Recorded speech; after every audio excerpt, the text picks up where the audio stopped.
রাজশাহী বিশ্ববিদ্যালয়ের এক সময় তুখোড় ছাত্রনেতা, যাকে এক নামে সবাই চিনেন, অধ্যাপক আব্দুল আলিম। অধ্যক্ষ আব্দুল আলিম, তাকে বক্তব্য দেওয়ার জন্য অনুরোধ করছি।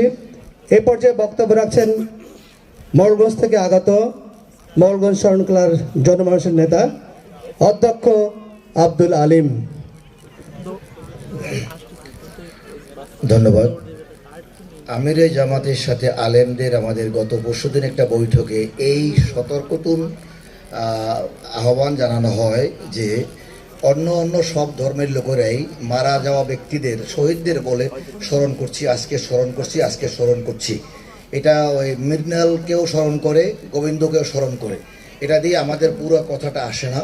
তো আমরা যেন বলি মাগফিরাত কামনা করছি। আজকে মতিউর রহমান সাহেবের মাগফিরাত কামনা করছি, আজকের জুলাই বিপ্লবের তাদের মাগফিরাত কামনা করছি। মাগফিরাত কামনা করলে আমাদের সাংগঠনিক যে সংস্কৃতি সেটা ফিরে আসে। আশা করি সকলে স্মরণ করার সাথে যেন মাগফিরাত কামনা শব্দটা থাকে, আর নয় শুধু মাগফিরাত কামনা করলে স্মরণ হয়ে যাবে। ধন্যবাদ। যে এখন বক্তব্য রাখছেন অধ্যক্ষ আব্দুল আলিম।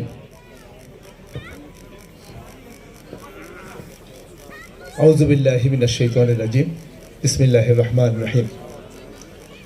আলহামদুলিল্লাহি রাব্বিল আলামিন। আসসালাতু ওয়াসসালামু আলা রাসূলিহিল কারীম ওয়া আলা আলিহি ওয়া আসহাবিহি আজমাইন। ঢাকাস্থ বাগেরহাট ফোরাম কর্তৃক আয়োজিত আজকের এই মিলন মেলার সম্মানিত সভাপতি ডাক্তার আতিউর রহমান ভাই, এই মিলন মেলা উদযাপন বাস্তবায়ন কমিটির সম্মানিত নেতৃবৃন্দ, আমাদের মাঝে উপস্থিত রয়েছেন বিশিষ্ট সমাজসেবক, রাজনৈতিক ব্যক্তিত্ব, বাগেরহাট জেলা খানজাহান আলী ফাউন্ডেশনের সম্মানিত সভাপতি জনাব মাওলানা রেজাউল করিম, বাগেরহাট খানজাহান আলী ফাউন্ডেশনের সাবেক সভাপতি বিশিষ্ট আলেমী দ্বীন জনাব অধ্যক্ষ মাওলানা মশিউর রহমান, আমাদের মাঝে উপস্থিত রয়েছেন বিশিষ্ট আইনজীবী, সমাজসেবক, সাবেক সারা জাগনা ছাত্রনেতা, রামপাল মংলার মানুষের অবিসংবাদিত নেতা জনাব অ্যাডভোকেট শেখ আব্দুল ওদুদ। আমাদের মাঝে উপস্থিত রয়েছেন বিশিষ্ট সমাজসেবক শেখ মোহাম্মদ ইউনুস সহ আমাদের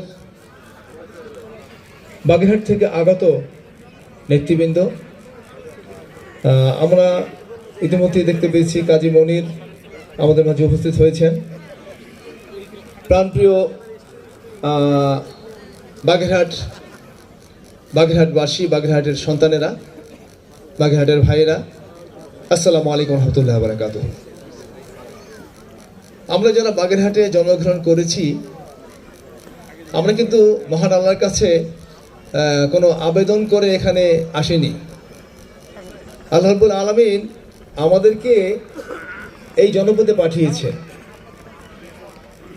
আমাদেরকে ইচ্ছে করলে তো বাংলাদেশের অন্য কোনো প্রান্ত আল্লাহ পাঠাতে পারতেন, কিংবা পৃথিবীর যে কোনো এক গোলার্ধে পাঠাতে পারতেন, সেটা কিন্তু তিনি পাঠাননি। আমাদেরকে বাগেরহাটে পাঠিয়েছেন। তার মানে পৃথিবীতে আল্লাহর পক্ষে প্রতিনিধি হিসেবে আমরা কোথায় দায়িত্ব পালন করব, কোন ভূখণ্ডে আমরা দায়িত্ব পালন করব, সেই ভূখণ্ডেই কিন্তু আল্লাহ আমাদেরকে পাঠিয়েছেন। আকাশ এবং পৃথিবীর মহাজগতের সমস্ত বিধানগুলো পরিচালনার জন্য যেমন বিধান রয়েছে এবং সেই বিধান সরাসরি আল্লাহ রাব্বুল আলামিন বাস্তবায়ন করেন, ঠিক পৃথিবীর মানুষের জীবন, ব্যক্তিগত, পারিবারিক, সমাজ, অর্থ ব্যবস্থা, বিচার ব্যবস্থা, রাষ্ট্র ব্যবস্থা, এর জন্য আল্লাহ বিধান পাঠিয়েছেন মহাগ্রন্থ আল কোরআনের মাধ্যমে। এখন আল্লাহর পক্ষে সেই বিধানটা যারা বাস্তবায়ন করবেন তারাই হলেন আল্লাহর পক্ষের প্রতিনিধি। সুতরাং বাগেরহাটের সন্তানেরা, বাগেরহাটের সেই প্রতিনিধিত্বের দায়িত্ব আমরা যাতে সফলভাবে করতে পারি, আমরা যাতে যথাযথভাবে পালন করতে পারি, আমার মনে হয় এই লক্ষ্যকে সামনে নিয়েই বাগেরহাট ফোরাম প্রতিষ্ঠিত হয়েছিল। সুতরাং পৃথিবীতে নির্যাতন, নিষ্পেষণ, অন্যায় দূর করে ন্যায় এবং ইনসাফ ভিত্তিক সমাজ, রাষ্ট্র প্রতিষ্ঠা করার জন্য আল্লাহর বিধানের কোনো বিকল্প পথ এবং পন্থা আমাদের সামনে জানা নেই। সুতরাং মানুষের মুক্তির জন্য আমার মাতৃভূমি, আমার জন্মস্থানে আল্লাহর প্রতিনিধিত্ব করে ন্যায় এবং ইনসাফ ভিত্তিক সমাজ প্রতিষ্ঠা করার জন্য, বৈষম্যহীন সমাজ প্রতিষ্ঠা করার জন্য আমরা বাগেরহাটের সন্তানেরা যে যেখানেই থাকি না কেন, আমরা যেন বাগেরহাটের মাটির কথা ভুলে না যাই। বাগেরহাটে যারা সন্তান, তারা পৃথিবীর যেখানেই বসবাস করি কিংবা দেশের যে জায়গায় বসবাস করি না কেন, ঢাকায় বসেও যেন আমরা মোরেলগঞ্জের কথা ভুলে না যাই, রামপাল মোংলার কথা ভুলে না যাই, আমরা যেন বাগেরহাট কচুয়ার কথা ভুলে না যাই, আমরা যেন মোল্লাহাট, চিতালমারি এবং কচুয়ার কথা ভুলে না যাই। সুতরাং বাগেরহাটের সন্তান হিসাবে, বাগেরহাটের মানুষের সুখ দুঃখের সাথে অবিচ্ছিন্ন অংশ হিসাবে আমরা যাতে কাজ করতে পারি, এই জন্যই হচ্ছে এই ফোরাম। সুতরাং এই ফোরাম ইতিমধ্যেই বাগেরহাটের মানুষের সুখী থেকে তারা সম্পৃক্ত রয়েছে, এটা আমরা জানি, এটা আমরা বিশ্বাস করি। ভবিষ্যতে বাগেরহাটের সামাজিক এবং মানুষের সুখী দুঃখে এবং সকল ধরনের অন্যায়, অত্যাচার, নির্যাতন, নিষ্পেষণের বিরুদ্ধে বাগেরহাট ফোরাম বাগেরহাটের মানুষের পাশে থাকবে, সে লক্ষ্যে কাজ করবে। এবং এই আশাবাদ ব্যক্ত করে আমি ধন্যবাদ জানাচ্ছি আজকের সুন্দর একটি আয়োজন করার জন্য। এই মিলন মেলার মাধ্যমে সকলের সাথে আমাদের দেখা সাক্ষাৎ হচ্ছে, হৃদয়ের লেনদেন হচ্ছে, আমাদের মধ্যে একটু ভেন্টিলেশন হচ্ছে। আমরা বাগেরহাট থেকে এখানে আসতে পেরেছি, আমাদেরকে আপনারা দাওয়াত দিয়েছেন, আমাদেরকে সম্মানিত করেছেন, এজন্য আমরা আপনাদের প্রতি কৃতজ্ঞতা জ্ঞাপন করছি। পাশাপাশি আপনাদের দেখে আমাদেরও ভালো লাগছে, আপনাদেরও ভালো লাগছে।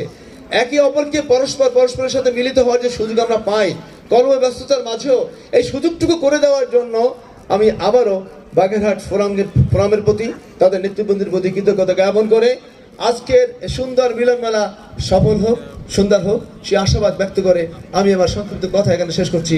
সবাইকে ধন্যবাদ। আল্লাহ হাফেজ। আসসালামু আলাইকুম ওয়া রাহমাতুল্লাহি ওয়া বারাকাতুহু।